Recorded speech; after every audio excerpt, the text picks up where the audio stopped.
você que acompanhasse aquilo que Cristo tem a dizer. E eu creio que você vai perceber, como eu tenho percebido, e muitos têm percebido nesses últimos dias, nesses últimos anos, que isso que Cristo narrou acerca da sua segunda vinda é exatamente aquilo que nós estamos vivendo nos nossos dias. Algumas coisas não aconteceram ainda, algumas coisas nós não podemos dizer que sabemos o que é, que já aconteceu, que não aconteceu, mas poderíamos dizer que 90% ou mais, talvez eu esteja sendo aqui bastante econômico, mas mais de 90% do que Cristo disse de sinais acerca da sua vida, com certeza já se cumpriram, estão se cumprindo abundantemente, com uma frequência como nunca aconteceu na história da humanidade. E nessa quarta porção, então, o que nós temos a ver são sinais que precederão a volta de Cristo à Terra.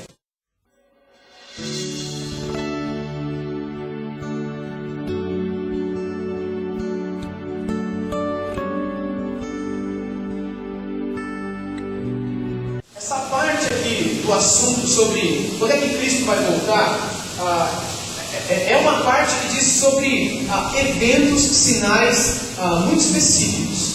Até aqui o Senhor não disse tanto sobre sinais. Ele fez algumas profecias, falou um pouco sobre sua preocupação com os discípulos, seu desejo em que os discípulos se mantivessem resolutos em sua palavra, preocupados em conhecer o que ele disse e não correrem atrás do que qualquer pessoa está dizendo aí fora. Estivessem uns com os outros, amando uns aos outros, levando sua palavra ao mundo, porque o tempo se aproxima. Desde quando o tempo se aproxima? Desde quando estamos vivendo os últimos dias? Nós já vimos aqui que desde o dia em que Cristo foi assunto ao céu, desde o dia em que ele ressuscitou e foi elevado, a Bíblia diz que nós já começamos a viver os últimos dias. Acontece que, quanto mais próximos nós estivermos de um evento dos últimos dias, os últimos dias é um grande evento.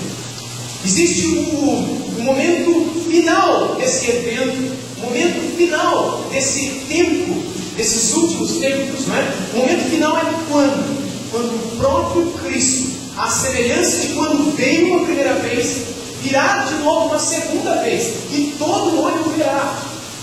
Ele não virá mais como veio antes, como registrado nos Evangelhos, nascendo de uma cidade, de uma manjedoura, de uma virgem. Agora não, ele já é vivo, ele está vivo, está aguardando o momento. E quando o momento chegar, o momento final, o tempo do fim, será o seu retorno físico. Quando ele veio a primeira vez, ninguém acreditou. Quando ele veio, alguns zombaram. Teve um rei que ficou com medo porque alguém mencionou que um menino rei havia nascido. Ninguém acreditava que Jesus iria nascer, principalmente naquelas circunstâncias em que ele nasceu. Mas ele nasceu, a despeito do que muitos pensavam, deixavam de pensar. Assim é hoje também. Jesus irá voltar, a despeito do que você pense, a despeito do que qualquer pessoa pense. Eles estavam preocupados com tantas coisas, indo para cá, indo para lá, viajando, e de repente o Rei dos Reis nasceu. Assim será daqui a um tempo, quando ele voltar pela sua segunda vez. Esse é o maior dos eventos. Agora acontecerão outros eventos. E Jesus, ele se preocupou em que nós olhássemos para os sinais dos tempos e refletíssemos na mensagem que ela tem para nós.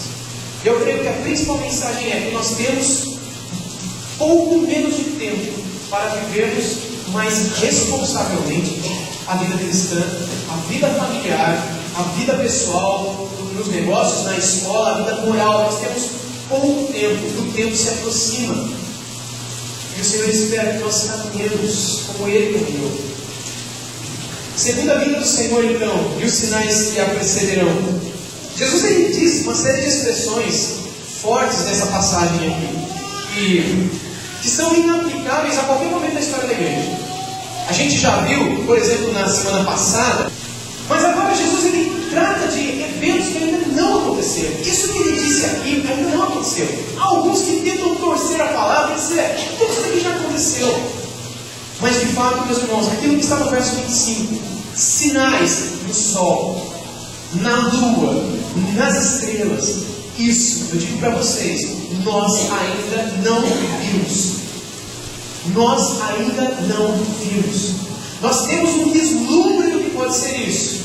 Alguns falam, o eclipse solar, isso é bobeira. O eclipse solar aconteceu desde que Deus criou o mundo. E toda a estrutura planetária, os planetas começaram a girar em torno do Sol, enfim. Desde que Deus criou tudo, acontecem esses sinais, não é? Mas não é disso que a Bíblia está falando. Outras coisas terríveis, assustadoras, estão para acontecer no Sol, com o Sol. Tem alguns filmes que o Hollywood tem lançado recentemente que tem mostrado algumas alterações na radiação solar e outras coisas relacionadas ao Sol, a meteorito, isso e aquilo. Mas isso vai acontecer, gente. A mesma Bíblia que diz que Cristo nasceria e Ele nasceu, é a mesma Bíblia que diz que vai acontecer essas coisas nos astros, no céu. E na terra, o que vai acontecer? Angústia entre as nações, em perplexidade por causa do caminho do mar e das ondas. Nós vimos semana passada Jesus citando a questão de terremotos. Nós vimos semana passada o Senhor Jesus citando a questão de guerras. E eu mencionei para vocês semana passada que os terremotos, como tem acontecido de 50 anos para cá, o maior terremoto de todos os tempos, se eu não me engano, aconteceu em 1950. Isso apareceu na televisão esses dias atrás, na década de 50, não é? Esses outros que têm acontecido, eles são diferentes, são grandes também. Mas uma coisa que nos chama a atenção, e dos sismólogos em geral, é que nunca a frequência de terremotos foi tão grande como é agora. Terremotos sempre aconteceram. Guerras sempre aconteceram. Mas o que os estudos desses cientistas que estudam essa questão de terremotos, sismólogos, né, trazem, esses estudos trazem, é que nunca tais eventos aconteceram com tanta frequência. Jesus ele diz no verso 26 que haverá homens que desmaiarão de terror quando, olhando para essa situação, dirão: meu Deus do céu, o que está acontecendo com o mundo? Mas, meus irmãos, embora isso não tenha acontecido aqui, quando nós olhamos para o mundo, como é que ficamos? Se não como Cristo diz no verso 26, como é que ficamos? Como é que os nossos repórteres veiculam as informações? Se não com grande perplexidade. Talvez você olhe para tudo isso como os judeus olhavam para aqueles dias e falam: mas isso não tem nada a ver. Mas isso não significa nada. Bom, há 2000 anos atrás, muitos diziam a mesma coisa. Jesus nasceu, ninguém acreditou. Jesus morreu, continuaram não acreditando. Ele ressuscitou, e muitos continuaram não acreditando. E hoje, muitos continuam não crendo naquilo que nós temos visto no céu e na terra.